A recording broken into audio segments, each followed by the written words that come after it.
In DFS2012R2, a new checkbox has been added to allow flat surface support for Z-level finishing. This means your toolpath will machine all the way down to flats, inserting a final profile pass exactly at the base of flat pockets. So I have a file here that has some flat floors, and they're indicated by the yellow faces. And I have a surface mill feature created that has a Z-level finish process. I'm going to make a couple changes, and I'm going to show you how you can enable this flat surface support. But the first thing I'm going to do is to select my tool. It's using a ball end mill by default, but I think I'd rather use a bullnose in this case. So I'm going to create a new tool.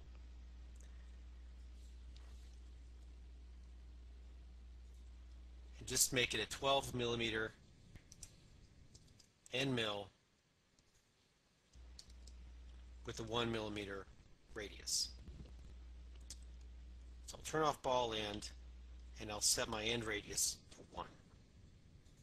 Okay, there's my new bullnose end mill I'm going to use. I'll click OK. Set the new tool as the override yes. Okay, now we'll take a look at the toolpath. I'll run it in center line and click play.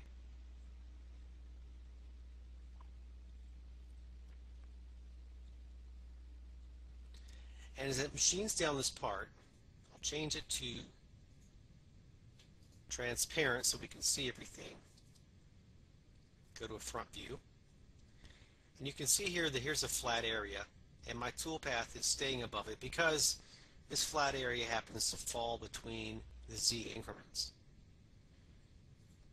Okay, I'm going to go back to my operation and edit the attributes. And here you see flat surface support. So I'm going to set that to true. Okay, and run another toolpath.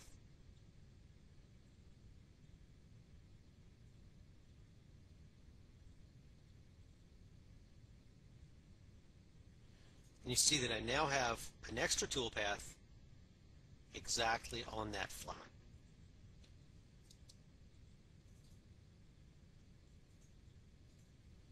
So that's the flat surface support that you'll now find as part of Z-level finishing in DFS2012R2.